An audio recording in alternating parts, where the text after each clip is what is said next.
গিন্নি, গিন্নি, গিন্নি গো, একটু শান্ত হ, একটু কথাটা শোনো।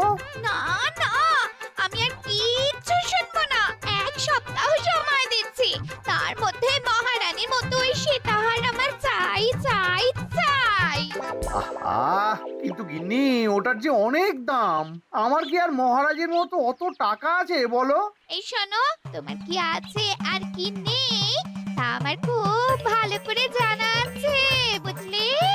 কিন্তু গিন্নি, একটা কথা কান খুলে শুনে রাখো, এবারে যদি তুমি ওই সীতাহার আমাকে গড়িয়ে না দাও, আমি তাহলে চিরদিনের মতো বাপের বাড়ি চলে যাব। এই আমি বলে দিলাম। আচ্ছা ফাঁপড়ে পড়লাম আমি, কি যে করি। দূর, আর ভালো লাগে না।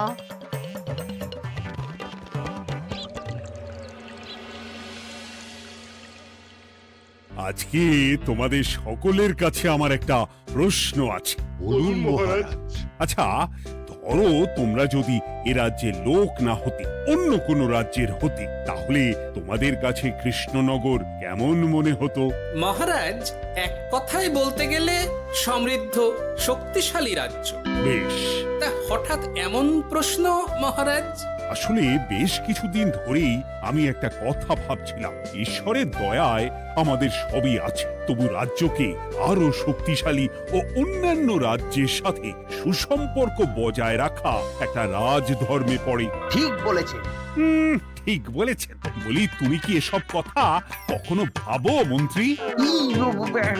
হ্যাঁ, মানে আগে রোজ না, কিন্তু কখনো সখনো বোধহয় ভেবেছিলাম। কবে শুনি? ইয়ে, ওই তো কিছুদিন আগে, ওই সেদিন। এটা ঠিক কোন সেদিনের কথা বলছেন মন্ত্রী মশাই? যেদিন আকাশে ওই দুটো সূর্য উঠেছিল? তোমাকে সবকিছুতে ফোড়ন কাটতেই হবে না গোপাল, হ্যাঁ? কি আর করি বলুন, আপনার কষ্ট যে আর সহ্য হয় না। যাই হোক, মুদ্রা কথা হলো, এসব কথা মাথায় রেখে এখন আমাদের কিছু করা উচিত। কিন্তু কি করা উচিত সেটা আমি ঠিক বুঝতে পারছি না। এই একটা করে রসগোল্লা খাওয়ালে কেমন হয়? এই, তুমি থামবে?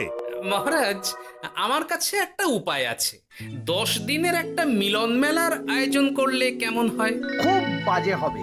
একটা মেলা কত ঝামেলার কাজ সেটা বোঝো? একেই কত খরচ, তার উপর আবার অনেক লোক। মোটেই না, এটা তো দারুণ বুদ্ধি দিয়েছো গোপাল। এমন কিছুই তো চাইছিলাম। দূর, আর সবকিছুই আমার বিপক্ষে মনে হয়। দিনটাই খারাপ, আমি বরং চুপই থাকি। তাহলে সবাই শোনো, 1 সপ্তাহ পর কৃষ্ণনগর এক বিরাট বড় মিলন মেলার আয়োজন করছে, আর তার জন্য লোকজনকে নিমন্ত্রণ করার কাজ দেখবে গোপাল। যথা আজ্ঞা মহারাজ। আর মন্ত্রী, ভালো করে শুনে রাখো, মেলা প্রাঙ্গণ সাজানো, ঠিকঠাক নিরাপত্তা, এসব তোমার দায়িত্ব। আচ্ছা, কিন্তু বলছিলাম যে সবকিছু ভালো করে করতে গেলে খরচও তো। ওসব নিয়ে তোমাকে চিন্তা করতে হবে না। যত খরচই হোক আমাকে বলো, আমি দেব। আরে বাস, তো দারুণ ব্যাপার। এই ফাঁকে যদি কিছু আমারও লাভ হয়ে যায়, তাহলে গিন্নির গলার হারটার কিছু একটা করতে পারবো। বেশ, তাহলে প্রত্যেকে নিজেদের কাজ শুরু করে দাও।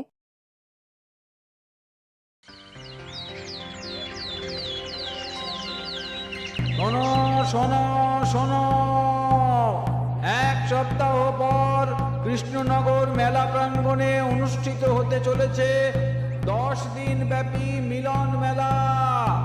সকল গ্রামবাসীকে এই মেলায় আসার জন্য আমন্ত্রণ জানানো হচ্ছে। শোনো শোনো শোনো।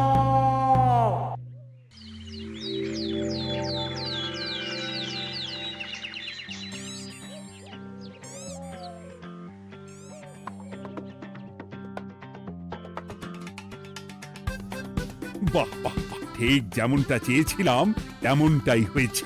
আর এসব কিছুর জন্য আমি গোপালকে ধন্যবাদ জানাতে চাই।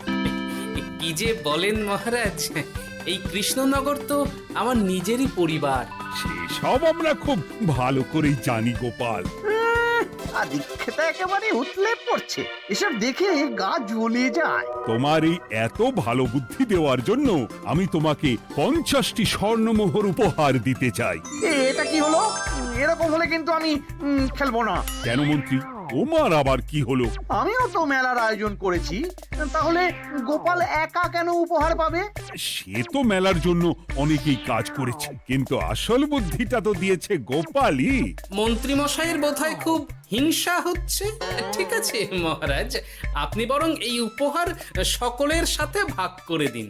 না গো, কোনো ভাগ চাই না। তোমার উপহার তুমিই রাখো। যত সব।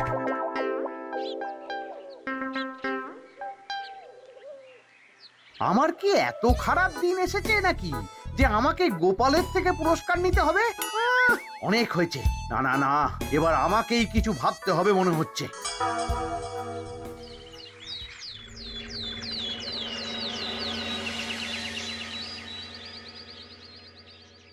আমার আমার সব শেষ হয়ে গেল গো, সব শেষ হয়ে গেল। এবার এবার আমার কি হবে? মহারাজ, মহারাজ কিছু একটা করুন, মহারাজ কিছু একটা করুন। চিন্তা করো না, আমি দেখছি। যারা দোষী তারা শাস্তি পাবেই।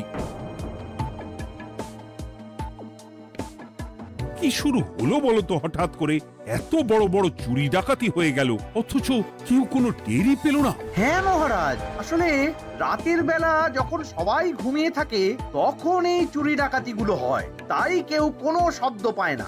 ভালো করে অনুসন্ধান করো, যে বা যারা এই কাজ করছে তাদের যত তাড়াতাড়ি সম্ভব ধরে ফেলতে হবে, নইলে তো আমাদের প্রজাদের অনেক ক্ষতি হয়ে যাচ্ছে। হ্যাঁ মহারাজ, আপনি কোনো চিন্তা করবেন না।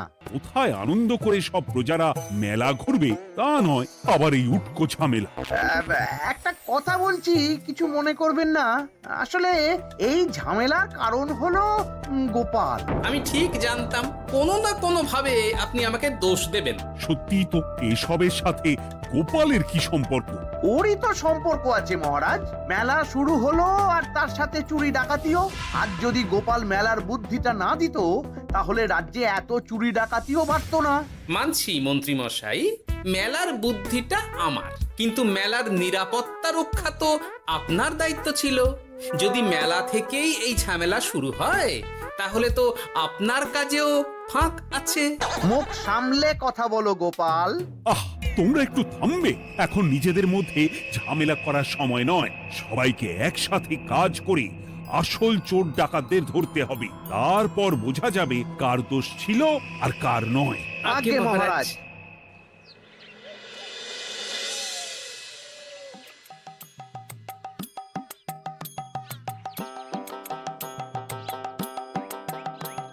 এই তো তুমি এসে গেছো। তাড়াতাড়ি মুখ হাত ধুয়ে বসো, তোমার জন্য একটা জিনিস এনেছি। বলো কি জিনিস? আরে আরে একটু অপেক্ষা করোই না, আমি আনছি। হ্যাঁ বেশ, আনো তাহলে। এই নাও, খাও। মিষ্টি দই। হ্যাঁ গো, খেয়ে দেখো তো কেমন। দারুণ সুন্দর স্বাদ তো গিন্নি। কোথা থেকে এনেছো? ভালো, মেলা থেকে এনেছি। ও জানো, বিনা পয়সায় গো। বিনা পয়সায়? তা কে দিল শুনি? আরে সুজন দইওয়ালা, বড় ভালো ছেলে। শুধু আজ নয়, ও রোজই মানুষকে ভালোবেসে না বিনা পয়সায় দই খাওয়ায়। হ্যাঁ বাবা, বেশ অবাক করা কাণ্ড। আসলে সুজনের দেশের বাড়িতে অনেক জমি জমা, গরু মোষ আছে। ও তাই বলে ওর টাকা পয়সার নাকি কোনো দরকার নেই, তাই ও বিনা পয়সায় খাওয়ায়। হ্যাঁ বুঝলাম। বাবা, খুব ঘুম পাচ্ছে এখন। ও গিন্নি, শোনো না, আমি বরং একটা ঘুম দিই এখন, বুঝলে? তুমি বরং বিকেলে আমায় একটু ডেকে দিও, ওর কাজ আছে। আচ্ছা বেশ। তোমাদের জন্য সেটাই ভালো, কারণ এমনিতেই মহারাজ চোর ডাকাত ধরার জন্য প্রহরীর ব্যবস্থা করছে পুরো রাজ্যে। না না না, সে নিয়ে আপনি চিন্তা করবেন না।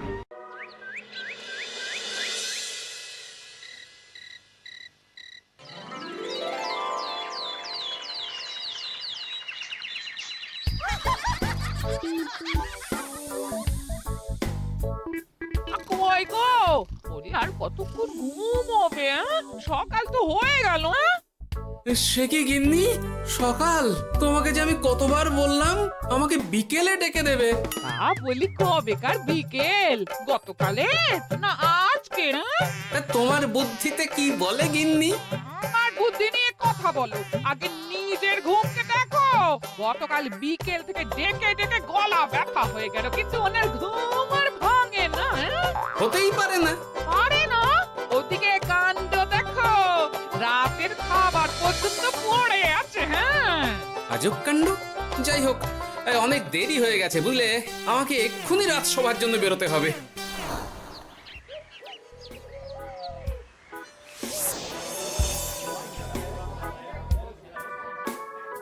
বাবা, এত ভিড় কি আছে এখানে? একটু কাছে গিয়ে দেখি তো। সত্যি সত্যি ভাই সুজন, তোমার হাতে জাদু আছে। এত সুন্দর মিষ্টি দই, এ স্বাদ ভোলার নয় ভাই। আচ্ছা, তাহলে এই হলো সুজন দইওয়ালা। ভালো মিষ্টি দই আছে, নেবে নাকি গো? পয়সা লাগবে না। জানি তো, সত্যি দারুণ স্বাদ এই দইয়ের। আমি খেয়েছি তো। তবে আজ নেব না গো, কাল এসে নিয়ে যাব। আচ্ছা আচ্ছা আচ্ছা।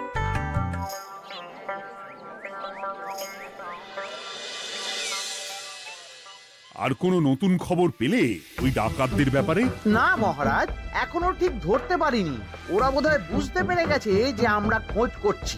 মহারাজ, আমার মাথায় একটা নতুন বুদ্ধি এলো। রাতের বেলা করে সব বাড়িতে পাহারা দেওয়া শুরু করলে কেমন হয়? সব চুরি তো রাতেই হচ্ছে। আরে, এ তো দারুণ বুদ্ধি। কিন্তু মহারাজ, আমাদের রাজ্যের প্রহরীরা রাতের বেলা কি করে পাহারা দেবে? কেন কেন, কি সমস্যা?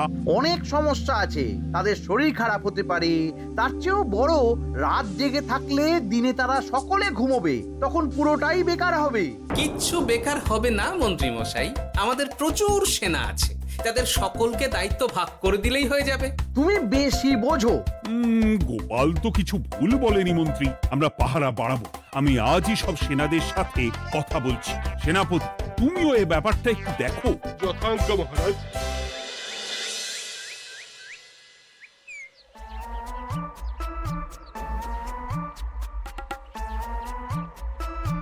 চোর ডাকাতদের ধরার জন্য যদি একটা সূত্রের হদিশ পাওয়া যায় তাহলেই কেল্লা ফতে, কিন্তু সেটাই পাওয়া যাচ্ছে না বলেই এত সময় লাগছে। আরে, ওটা মন্ত্রী মশাই মনে হচ্ছে না? আড়ালে দাঁড়িয়ে এরকম কার সাথে কথা বলছে? এবার আমি যা বলছি ভালো করে শোনো। আজ রাতে মেলার পিছনের দিকে যে মাঠটা আছে সেখানে চলে এসো। বাকি কথা ওখানেই হবে। এই জায়গা নিরাপদ নয়। বেশ রহস্যজনক ব্যাপার। মেলার পিছনের মাঠ বলল না? রাতে আমাকেও দেখতে হবে কি হয় সেখানে।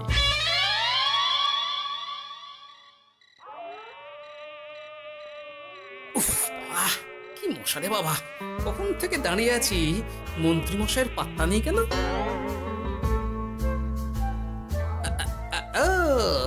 ওই তো চলে এসেছে।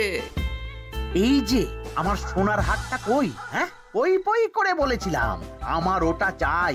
আগে কি আর বলি বলুন তো, ওই হারটা আমাদের দলের প্রধানের খুব পছন্দ হয়ে গেছে, তাই কোনোভাবেই ওটা দিতে পারলাম না। কি এত বড় সাহস! আমার বলার পরেও তুমি এরকম করলে? বড় ভুল হয়ে গেছে মন্ত্রী মশাই, এবারের মতন ক্ষমা করে দিন, আর হবে না, এই কথা দিচ্ছি। তোমাদের জন্য সেটাই ভালো, কারণ এমনিতেই মহারাজ চোর ডাকাত ধরার জন্য প্রহরীর ব্যবস্থা করছে পুরো রাজ্যে। না না না, সে নিয়ে আপনি চিন্তা করবেন না, আমাদের ধরা পড়ার কোনো সুযোগই নেই, কারণ যে পরিমাণ ওষুধ আমি আমার দইতে মিশিয়ে দিই সেটা একবার যে খাবে মরার মতন ঘুমোবে। বাহ বাহ বাহ, সে তো খুব ভালো। করো করো। তার কোনো নতুন খবর পেলে? মেলা তো শেষের দিকে। হ্যাঁ, পেয়েছি। পাশের গ্রামের বলরাম নামে এক বড় মহাজন আছে। পরশু তার মেয়ের বিশাল ধুমধাম করে বিয়ে। শেষ একটা বড় দান মারতে পারলেই আপনার আমার দুজনেরই শান্তি। আচ্ছা, এই ব্যাপার তাহলে হ্যাঁ? এসব কিছুর পেছনে মন্ত্রী জড়িত। এইবার বুঝতে পারছি কেন রাতের পাহারাতে ওনার এত আপত্তি ছিল। কিন্তু ওই লোকটা কে? ঠিক আছে, এখন যাও, একটু সাবধানে কাজ করো আর আমার পাওনাটা ঠিকঠাক দিও, কেমন? সে কি সুজন দইওয়ালা? এবার আমার কাছে পুরো ব্যাপারটা পরিষ্কার হয়ে গেছে। না, কালই মহারাজকে সব জানাতে হবে, আর এদের হাতে নাতে ধরার জন্য একটা উপায় ভাবতে হবে।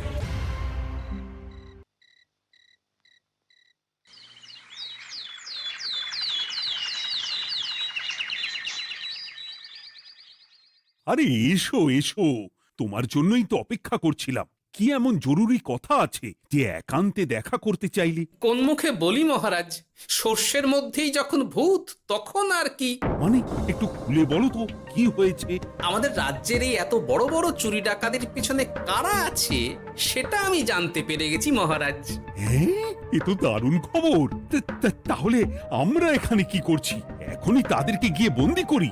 না মহারাজ, আমাদের হাতে কোনো প্রমাণ নেই, তাই ওইভাবে বন্দি করতে পারবেন না। কেন বলো তো, কারা আছে পেছনে?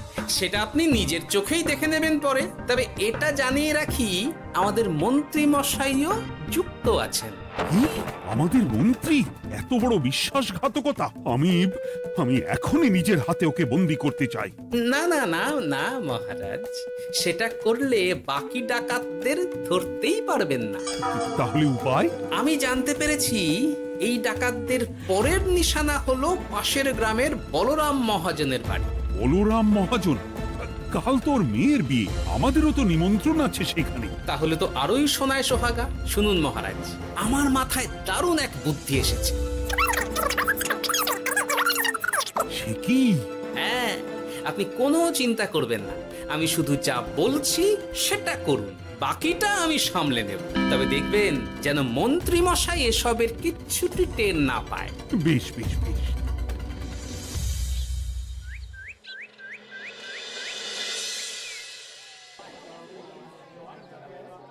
আর তো কিছুক্ষণ, এরপরেই তো সন্ধে নামবে। তোমার সবকিছু তৈরি তো? হ্যাঁ মহারাজ। আরে, মহারাজ আর গোপাল কানে কানে এত কি কথা বলছে, আমাকেও জানতে হবে সেটা। ওই যে আসছে মরকটটা, আমার আর ওকে এক মুহূর্ত সহ্য হচ্ছে না। মনে হচ্ছে গুদুম গুদুম করে ওর মাথায় গাঁটটা মারি। শান্ত হন মহারাজ, দয়া করে শান্ত হন আর একটুখানি, তারপর আপনি মন্ত্রী মশাইয়ের সাথে যা ইচ্ছে করবেন। ওর আমি বরং অন্যদিকে যাই, মুখ দেখলেই আমার মাথাটা গরম হয়ে যাচ্ছে। সেই ভালো। কি হলো ব্যাপারটা? যাই হোক, আর তো কিছুক্ষণ, তারপর আমার বিশাল লাভ হবে। বরং ততক্ষণ আমি পেট পুজো করি।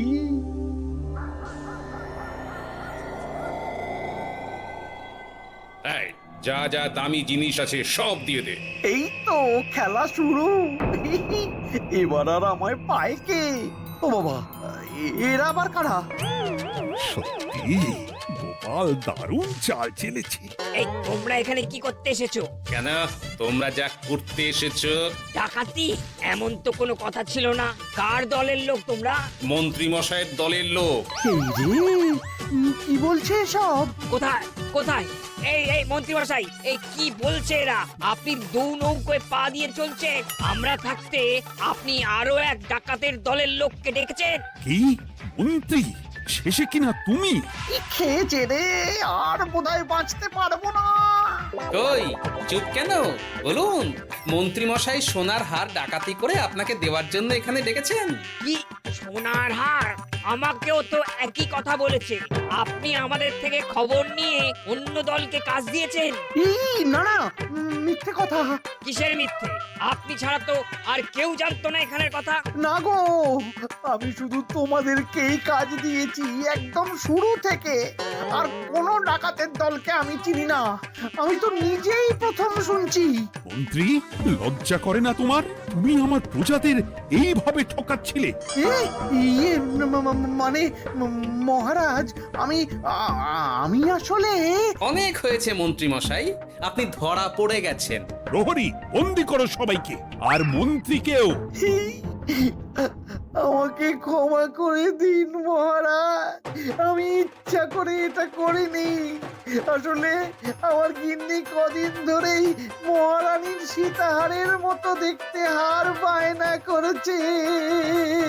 তার জন্য তুমি নিজেদের লোকেদের থেকেই চুরি করবে? আর কি করব বলুন, এক সপ্তাহের মধ্যে হার না দিলে বাড়ি ছেড়ে চলে যাবে বলেছে। তাই আমি এখন আপনি যেটা করেছেন সেটা যদি আপনার গিন্নি জানতে পারে তাহলেও বাড়ি ছেড়ে চলে যাবে। শাস্তি তো তোমাকে পেতেই হবে মন্ত্রী। আয়, কে আছো? শোনো, মন্ত্রীকে মুখে কালি মাখিয়ে গাধার পিঠে বসিয়ে সারা রাজ্য ঘোরাও, এটাই ওর যোগ্য শাস্তি। আর গোপাল, তোমার বুদ্ধির প্রশংসা করতেই হয়। তোমার পুরস্কার আমি কাল রাজসভায় দেব। দূর দূর, জীবনে বিয়ে করাই ভুল হয়েছে আমার।